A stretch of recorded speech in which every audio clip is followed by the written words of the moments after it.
read from, and I am going to try very hard this month, my first month here with you guys, all the way until the future, that when I pick my 7 books, no matter what, I have to either A, read all 7 books before I can add another book, or I have to wait till the next month when I go ahead and make my TBR for that month. Hello and welcome back to Grace.Filled Reads. My name is Christy and I'm so excited to be back with you guys for another video. And this video I am sharing with you my August TBR. Let's see what I got. Okay, so you guys know I'm new to BookTube and how this really works, and I tried to message 1 or 2 people who had booktubers, but they're kind of busy.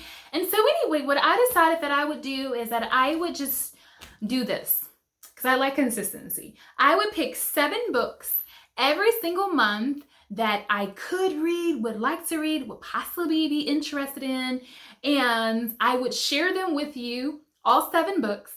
And then at the end of the month, I'll come back with my monthly wrap up, and I will tell you in that video what books I read, how many books I read, and what the books were about and what I thought about the book. So I typically can read 4 books in a month, generally.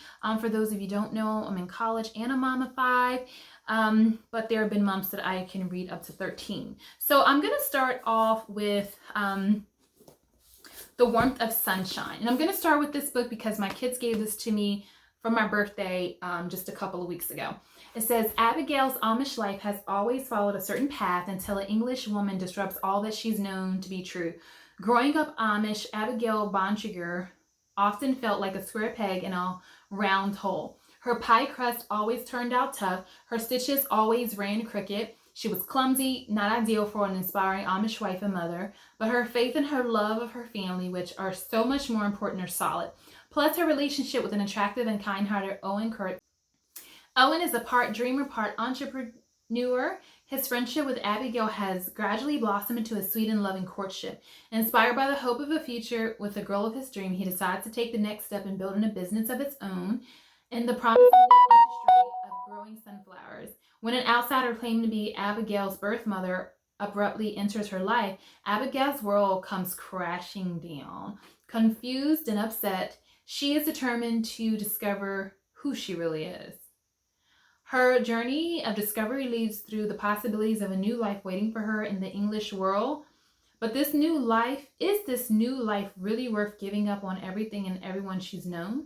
How can Abigail and Owen follow their hearts and God's plan when these new paths now lead them into the unknown? The second book in the Amish Blessing series, best-selling and award-winning romance novelist Kelly Aaron shares an inspiring story of following your heart while trusting God to lead you into your future. And like I said, my kids bought this for me. I'm not sure what made them pick this book up to give me for my birthday, but I'm thankful that they thought about me and they wanted to get me a book. For my own self, for my birthday, I was in Walmart. My Walmart doesn't have a big selection and we don't really have a lot of local bookstores near us. The closest one is 2 hours away. So I did pick up this Cowboy to Remember, and I shared that in my last month recap. So for this month, I want to share A Thorn in the Saddle. And so it says, award-winning author Rebecca Witherspoon delivers a charming contemporary tale about a brownie rancher, a brainy beauty, and a beast of predicament. Ranch owner Jesse Pleasant always felt too big for his desert town, literally, and too brutish to fit in with his charming cowboy brothers. After his temper gets the best of him one time too many, he's ready to accept the truth. He's cursed to be alone. But when the Senate Election Committee comes looking for a man in the public standing, he knows this might be a chance to prove to his family and friends that he can keep his cool, all while giving back to his community. There's only one problem. While Jesse definitely has a mind for business, his people skills are more than lacking. A farmer tech consultant, Lily Grace, has headed up to her head with hot-tempered men who think they know what's best, especially a big-headed rancher set on keeping his widowed father from dating his grandmother. But after Lily Grace learns of Jesse's softer side doing a painfully awkward showing at a community auction date, one thing becomes clear. While Jesse Pleasant is not ready to run for public office, he might be ready for love. Against her better judgment and despite their rocky start, Lily Grace warms to the sparks flying between them. She's never dreamed that she would build their own connections, one destined for its own happy ever after. The next book is called The Ascension of Larks. And this is a book that was in that 10 books for $10 bundle from Christian Books. It says, when globetrotting photographer Madeline Henry loses the only man she's ever loved, she risks her stellar career to care for his widow and young children on a remote island in the Pacific Northwest. Free-spirited and fiercely independent, Maggie adores her life of travel and adventure, but she has a secret she can't let go of first and only love renowned architect Marco, now married to her best friend Lena. When Marco drowns in a kayaking accident, Maggie rushes to the family summer home in San Juan Island. Once she's there, she discovers that Marco was hiding something and that it could destroy his family. As a fragile perfectionist, Lena slowly falls apart. Maggie tries to provide stability for Marco and Leanna's 3 young children. When Maggie is offered a once-in-a-lifetime chance to compete in the world's most prestigious photography competition, she thinks she's found the answer to their problems. Then Lena makes a choice with unexpected and devastating consequences, forcing Maggie to grapple with the agonizing decision. Does she sacrifice the golden opportunity of her career or abandon the family just when they need her the most? Gradually, the island begins to work its magic. A century-old ritual to beckon loved ones home offers hope in the midst of sorrow, and a guilt-ridden yet compelling stranger hiding on the island may offer Maggie a second chance at love, but only if she can relinquish the past and move forward to find joy in unexpected places. Cloak of Light by Chuck Black. What if there was a world beyond our vision, a world just fingertips beyond our reach? What if our world wasn't beyond their influence? Tragedy and heartbreak seem to be waiting for Drew Carter at every turn, but college offers him a chance to start over until an accident during a physics experiment leaves him blind and his genius friend Benjamin Berg missing. At his sight miraculously returning, Drew discovers that the accident has heightened his neuron activity, giving him skills and sight beyond the normal man. When he begins to observe fierce invaders that no one else can see, he questions his own insanity, and so do others. But is he insane, or do the invaders really exist? With the help from Sydney Carlisle, a mysterious girl who offers encouragement through her faith, Drew searches for answers and for his missing friend Ben, who seems to hold the key to unlocking this mystery. As the dark invaders close in, will he find the truth in time? Next up, I have What a Wife Needs from Her Husband, physically, emotionally, and spiritually.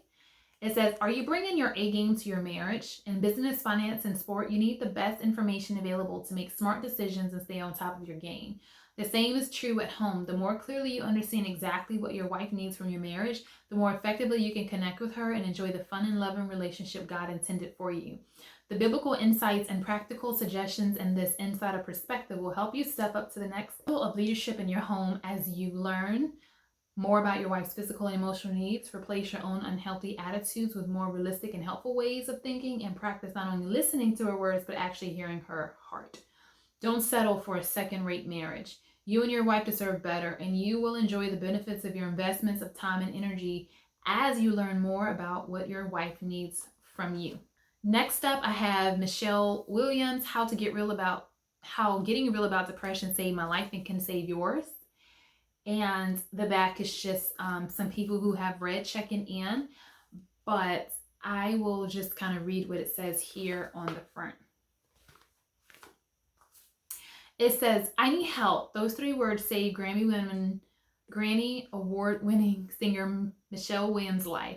After decades of sweeping her anxiety and depression under the rug, even during her years in the spotlight with Destiny's Child, Michelle found herself planning her own funeral. Realizing that she needed immediate help and could no longer battle her anxiety and depression alone, she checked herself into a treatment facility. When she came home, she was energized and determined to check in on a regular basis with herself, God, and others. With infectious humor and enduring transparency, Michelle shares her vulnerable, hope-infused story of taking that brave first step. Practical, engaging, full of wisdom. Checking in helps us understand that building walls around our vulnerability can hinder our healing. We need to reject the lies of anxiety and depression and replace them with the truth of God's word. Joy can be found when we release toxic thought patterns. Childhood wounds need to be healed. Freedom can be found when we forgive ourselves and others. And 6, a beautiful life comes from living honestly. An uplifting behind the scenes looking at a woman's path to healing. Checking in reminds you that you're not alone and that God is not finished writing your story. So that is checking in. And the last book that I am going to share with you, this book clearly has been used. It is Frank Peretti's This Present Darkness. And it says, Ashton is just a typical small town, but when reporter Marshall Hogan and Pastor Hank begin to compare notes, they suddenly find themselves fighting a hideous plot to subjugate the townspeople and eventually the entire human race.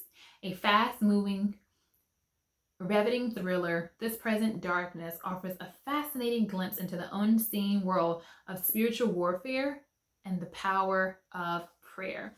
So these are the 7 books that I am going to read from, and I am going to try very hard this month, my first month here with you guys, all the way until the future, that when I pick my 7 books, no matter what, I have to either A, read all 7 books before I can add another book, or I have to wait till the next month when I go ahead and make my TBR for that month. So you guys hold me accountable as we do this thing together. So it's starting to get late, so I'm gonna head back inside. I just want to say thank you for coming and spending time with me. I appreciate you guys. I am sending you love. Read another book, and until next time, blessings.